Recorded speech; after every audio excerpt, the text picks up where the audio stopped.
মেলার মাঠে দশরথদেব ভবনের মিলনায়তনে শুরু হয়েছে সিপিআইএম রাজ্য কমিটির বৈঠক। উপস্থিত রয়েছেন সিপিআইএম রাজ্য সম্পাদক জিতেন্দ্র চৌধুরী, রাজ্যের প্রাক্তন মুখ্যমন্ত্রী মানিক সরকার প্রমুখ। সাংবাদিকদের মুখোমুখি হয়ে জিতেন্দ্র চৌধুরী জানান যে এটি একদিকে যেমন নিয়মিত ও রুটিন বৈঠক, অন্যদিকে সামনের দিনগুলোতে আসা বিভিন্ন গুরুত্বপূর্ণ কর্মসূচি ও রাজনৈতিক পদক্ষেপের প্রস্তুতি নেওয়ার ক্ষেত্রেও অত্যন্ত তাৎপর্যপূর্ণ। বৈঠকের প্রাথমিক পর্বে পার্টির কেন্দ্রীয় কমিটির সাম্প্রতিক সভার রিপোর্ট পেশ ও পর্যালোচনা করা হয়। বিশেষ করে দেশের 5টি রাজ্যে গত নির্বাচনে পার্টির বিপর্যয় নিয়ে পর্যালোচনা রিপোর্টের ভিত্তিতে ত্রিপুরা সহ সারা দেশের বর্তমান রাজনৈতিক ও সাংগঠনিক দিক তুলে ধরা হয়। কেন্দ্র ও রাজ্যের আরএসএস, বিজেপির সংবিধান, গণতন্ত্র এবং প্রতিষ্ঠানসমূহকে কুক্ষিগত করার চেষ্টার বিরুদ্ধে লড়াই চালাতে কি পদক্ষেপ নেওয়া হবে তা নিয়ে বিস্তারিত আলোচনা হয়। সামনে দুটি বড় কর্মসূচির কথা উল্লেখ করে শ্রী চৌধুরী জানান, আগামী 10 আগস্ট দেশের কৃষক, ক্ষেতমজুর ও শ্রমিক সংগঠনগুলির আহ্বানে সাধারণ মানুষের জীবন জীবিকা ও অধিকার রক্ষার দাবিতে 10টি গুরুত্বপূর্ণ 11 দফা দাবিতে জেল ভরো আন্দোলন অনুষ্ঠিত হবে। সিপিআইএম এই আন্দোলনকে পূর্ণ সমর্থন জানাচ্ছে এবং ত্রিপুরাতেও তা সফল করতে প্রয়োজনীয় প্রস্তুতি নেওয়া হচ্ছে। এছাড়া আসন্ন ভিলেজ কমিটি নির্বাচনে রাজ্যবাসীদের গণতান্ত্রিক অধিকার ও রায় যাতে সঠিকভাবে প্রতিফলিত হয়, সেজন্য বিজেপি কোনো চক্রান্ত করতে না পারে সেদিকে নজর রেখে আন্দোলন গড়ে তোলার সিদ্ধান্তও নেওয়া হয়েছে। পাশাপাশি আগামী 21 আগস্ট রবীন্দ্র শতবার্ষিকী ভবনে কিউবার প্রবাদ প্রতিম রাষ্ট্রনায়ক ও বিপ্লবীর কাণ্ডারি ফিদেল কাস্ট্রোর জন্মশতবার্ষিকী স্মরণে একটি বিশেষ সভার আয়োজন করা হয়।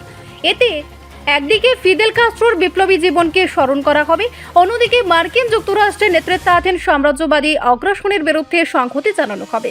সব ঠিক থাকলে উক্ত সভায় কিউবার রাষ্ট্রদূত উপস্থিত থাকবেন। এসব বিষয় নিয়ে রাজ্য কমিটির বৈঠকে চূড়ান্ত রণকৌশল নির্ধারণ করা হয়। আমাদের রাজ্য কমিটির মিটিং এটা একদিক থেকে রুটিন মিটিং, আরেক দিক থেকে যে সামনে যে গুরুত্বপূর্ণ কর্মসূচিগুলো আসছে সেগুলো নিয়ে আমাদের প্রস্তুতি কি হবে। সেখানে আমাদের প্রথম পর্বে হবে পর্যালোচনা। আমাদের পার্টির কেন্দ্র কমিটির গেল মিটিংয়ে 5টা রাজ্যের নির্বাচনের ফলাফল সম্পর্কে, যেখানে আমাদের বিপর্যয় হয়েছে, আমরা তার পর্যালোচনা করেছি। সেই পর্যালোচনার রিপোর্ট এখানে করা হবে। তার প্রেক্ষিতে সারা দেশের সাথে ত্রিপুরা রাজ্যের মধ্যেও রাজনৈতিক সাংগঠনিক দিক থেকে আমরা কি পদক্ষেপ গ্রহণ করব। যে আরএসএস, বিজেপির এই যে দেশের গণতন্ত্র, সংবিধান সবকিছুকে যে আজকে তারা কক্ষিগত করতে চাইছে, এটাকে মোকাবেলা করার জন্য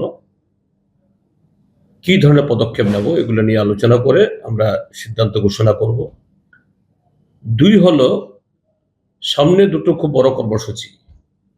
একটা হলো আগামী 10 তারিখ আমাদের দেশের কৃষক, ক্ষেতমজুর এবং শ্রমিক সংগঠন মিলে দেশের মানুষের জীবন জীবিকা স্বাধিকার রক্ষার জন্য সেখানে জেলভরো আন্দোলন ডাক দিয়েছে। আমাদের রাজ্যেও এটা হবে 11 দফা দাবিতে। আমাদের পার্টি আমরা এই কৃষক, ক্ষেতমজুর, শ্রমিকদের এই দাবিকে সম্পূর্ণভাবে সমর্থন আমরা করছি। কাজেই এটার প্রস্তুতি নিয়ে আমরা কথা বলবো। 3 হলো সামনে ভিলেজ কমিটি নির্বাচন যদি ভারতীয় জনতা পার্টি অন্যভাবে আবার এখান থেকে সরে না যাওয়ার চেষ্টা না করে, কারণ এদের কোনো বিশ্বাস নেই, গণতন্ত্রের প্রতি কোনো আস্থা নেই। যাই হোক, আমাদের তরফ থেকে এই ভিলেজ কমিটি নির্বাচনে যাতে শান্তিপূর্ণ হয়, মানুষের রায় প্রতিফলিত হয়, তার জন্য আমাদের সাংগঠনিক কর্মসূচি আমরা নেব। আরেকটা বিষয় আলোচনা করব আমরা, সেটা হলো আগামী 21 তারিখে রবীন্দ্র শতবার্ষিকী ভবনে সেখানে কিউবার প্রবাদ প্রতিম রাষ্ট্রনায়ক, বিপ্লবের কাণ্ডারি ফিদেল কাস্ট্রোর এবার 100তম জন্মবার্ষিকী। একদিক থেকে ফিদেলকে আমরা তার কর্মজীবনকে স্মরণ করব, আরেক দিক থেকে যে সারা পৃথিবীতে মার্কিন যুক্তরাষ্ট্রের নেতৃত্বে যে সাম্রাজ্যবাদী আগ্রাসন, তার বিরুদ্ধে আওয়াজ আমরা তুলব। এবং এই 21 তারিখের এই সভায় কিউবার রাষ্ট্রদূতের আসার কথা আছে। সব ঠিকঠাক থাকলে কাজেই এটা নিয়েও আমাদের আজকে আলোচনা হবে। রিপোর্ট সংবাদ প্রতীক্ষা।